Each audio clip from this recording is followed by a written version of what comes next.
2021 was a year before the big year of new releases in 2022. Even so, this year was filled with a number of good games, many of them remasters of ports with expansions, but also some indie gems and long overdue sequels. So these are the top 10 games that we think define the Nintendo Switch in 2021.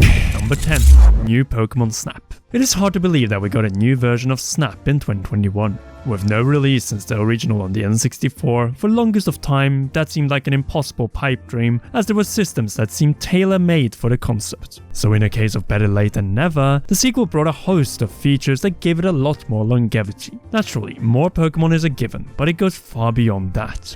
Every level had a day and night version, various upgrade paths and optional routes that required multiple runs of a singular space. A crushing rating system has been thrown on top, where each Pokemon requires 4 different pictures for full completion. The various locales were rather stacked with trinkets, allowing for more monsters to be hidden about. We're absolutely certain that you haven't seen the utter depths this game will go to. And most of all, it is a true sequel, as Todd Snap, who we played as in the original, is now all grown up and serving as a mentor for a new generation of Pokemon photographers. In other words, New Pokemon Snap is a solid job by Bandai Namco and the team which showed how Pokemon can look at its best. Number 9. Bravely Default 2.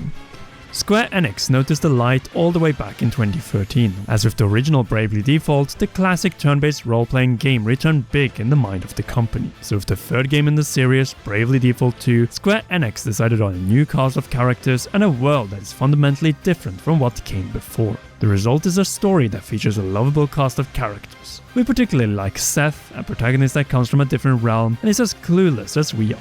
Along the way, the cast of quirky personalities is what drives this journey to its endpoint. That being said, veterans and newcomers alike obviously come here for the fantastic combat. And by using the brave and default commands at the right moments, you will be able to eliminate opponents with ease. Plus, you can give each character a specific job that will tailor the party to their specific needs, all in a day's work. This is turn-based gameplay as we love it. But as you will find out soon enough, it was far from the best turn-based experience this year. And speaking of turns, number 8.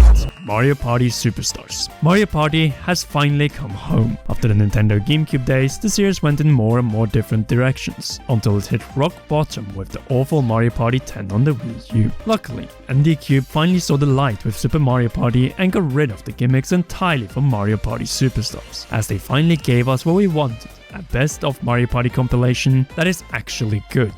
100 minigames from across the series and 5 boards from Nintendo 64 era. They finally did the unthinkable, and in a way that respects the originals. 4 people on one couch, each with their own Switch locally, or instead, play online with your mates. What makes the party complete are the silly stickers, bonus stars that make absolutely zero sense, and screwing over your best friends in a declaration of war. Mario Party is back, and next we want a brand new installment with these mechanics plus traditional controls, and we're talking a potential 90 score. A score which we also did not give to number 7, The Legend of Zelda Skyward Sword HD. Balanced in both good and bad, but definitely more good in 2021 than what was the case in 2011. The original Skyward Sword on the Wii was plagued with a long list of issues, and thus it is a great relief that the HD remaster of the arguably best Zelda story addressed many of them. The dungeons and boss fights are just as good, if not better, than on the Wii, but it is the cutting or the ability to skip unnecessary fat in the few first hours of the game that makes this a far more enjoyable experience. Seriously, there's no point in playing the original, as this HD Ultimate version is far better streamlined and in 1080p 60 frames per second,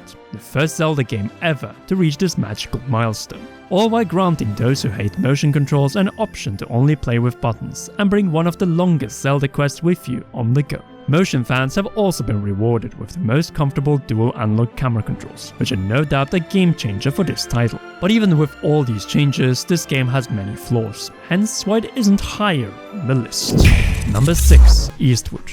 Simply put, join John and Sam on an absolutely insane adventure, as the unlikely duo tries to escape a subterranean society, and your job is to help them to get to the world above. These destroyed lands are explored within dungeons, battles and puzzles that challenge your wit to the max, in a solid blend of Earthbound and The Legend of Zelda gameplay, with towns and devilish fauna at every step. You need to play smart to be smart, and overcome the many obstacles thrown your way. In other words, what makes Eastwood so special is rather multi-layered, and it goes all the way to the 2 main protagonists. While they aren't exactly friends from the start, the connection between them carries a lot of weight. The personalities built around these two are hilarious, saddening, and sometimes heartwarming. Furthermore, the puzzles and battle systems force you to make usage of both Sam and John's unique abilities. Add to that a lovely style and bombastic soundtrack, and you got one of the best Nintendo Switch experiences this year. Number 5. Neo, The World Ends With You. A classic formula revived and improved. That seems to be the speciality of Square Enix over the last decade, as we clearly see that they have been inspired by Capcom's series of slam dunks to deliver something equal, and after providing Bravely Default 2, we finally got the long-awaited sequel to The World Ends With You. What makes Neo The World Ends With You so special is twofold. The fact that the game exists after multiple teasers and partial new content and re-releases is frankly incredible. But then there is the game itself, a brand new way to play with dynamic battles that most modern action RPG fans will adore. It may have flopped on a sales level, but critics and especially players are happy with what was delivered. In particular when it comes to the reason why this franchise has a cult following in the first place, namely the story and setting of Tokyo, which naturally is the biggest treat with a new set of characters, plenty of turns, and a final act that can hardly be believed. Considering how well it comes together, it is unthinkable why Square Enix didn't make this game all along.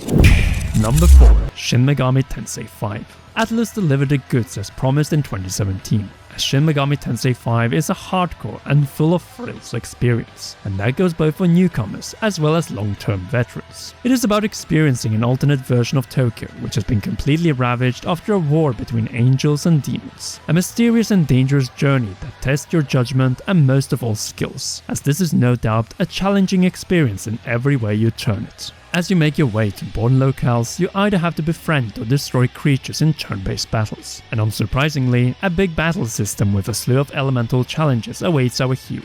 So many mysteries in this story-driven JRPG masterpiece, which may not be as grand as some past entries, but is still one of the very best Nintendo Switch games released in 2021. It is just that on the lowest step of the podium, we have a title that granted us the taste of the future of 3D platforms.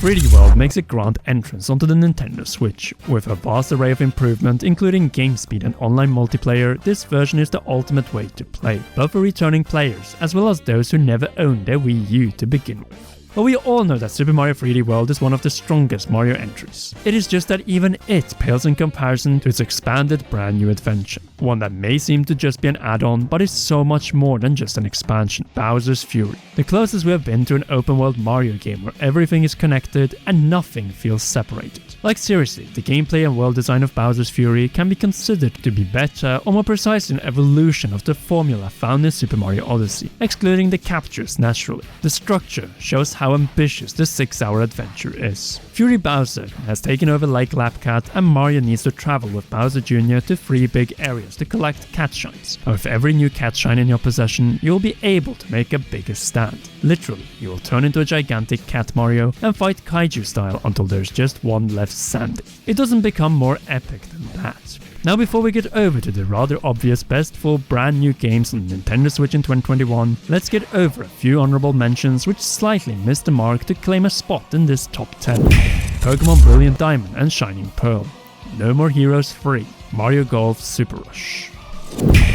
Number 2. Monster Hunter Rise.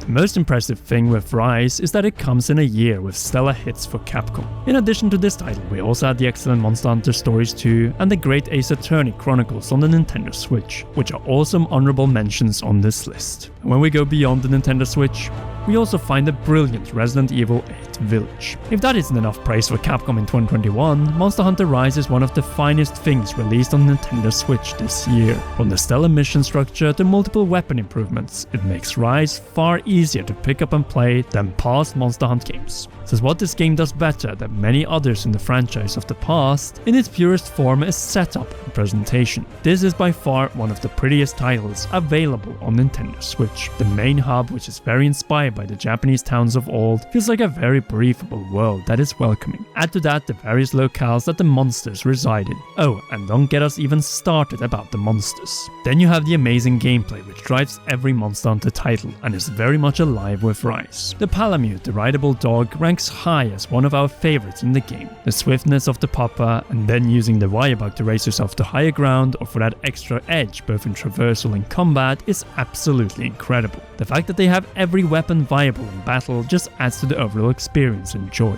With Monster Hunter Rise, a great time is guaranteed, and it's even getting a big expansion in 2022, though it may not be as replayable as our number 1, Metroid Red. Assumed to be dead until series producer Yoshio Sakamoto teamed up with the geniuses at Space Mercury's team to at least turn Metroid 5 into reality. In Metroid Red, Samus travels to the planet ZDR where mysterious things are afoot. After landing on the planet, our favorite bounty hunter is attacked by a mean-looking Chozo, who has it out for her. Next to this, the research robots of the Galactic Federations have been taken over and turned on them, and there are rumors going around of the X-Parasite having returned. Thus, Samus, who has been known as the best bounty hunter in the galaxy, is suddenly becoming the hunted. Red tells this story about much of Samus' adventures and whatever could come potentially next. Samus basically starts at literally rock bottom as her adventure begins at the bottom of ZDR. And this stands in contrast to past Metroid titles, where you made your way inside from the surface and gradually deeper down. This time, it is the other way around. As is typical for classic Metroid though, while you work your way up, the bounty hunter gets access to new abilities most known to veterans. From ice missiles to the Shine Spark, everything must be earned to stand tall.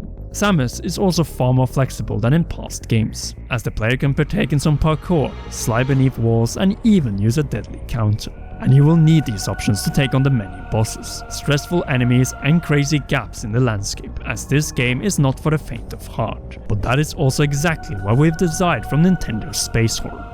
Needless to say, Metroid Red is our game of the year, as it is an absolutely insane adventure that can easily take dozens of hours to fully explore. In typical fashion, players are encouraged to do so and see the ultimate fate of Samus Aran, and then replay to find the best ways to sequence break and challenge your past self. Dread proved that Metroid is far from dead, even before Metroid Prime 4 comes out, and that the future of the franchise is looking bright. We loved, with emphasis on loved, Metroid Red, our game of the year 2021, and can't wait for Metroid Prime 4. It may not come out in 2022, but luckily, a long list of other brand new games, and most of all sequels, are coming out that year, so get ready as we have plenty of videos for you regarding Pokemon Legends Arceus, Kirby and the Forgotten Land, Splatoon 3, Bayonetta 3, the 20th Zelda, and so much more. Thus, be sure to smash that like and subscribe buttons to join us on this journey, and to not miss anything, press the notification bell and again for all notifications. Once again, congratulations Metroid Red, and finally a big thanks to all our patreon.com/commonrealm patrons, and in particular to royal producer Charles Shash. You rock, and please enjoy one or both of these two awesome videos.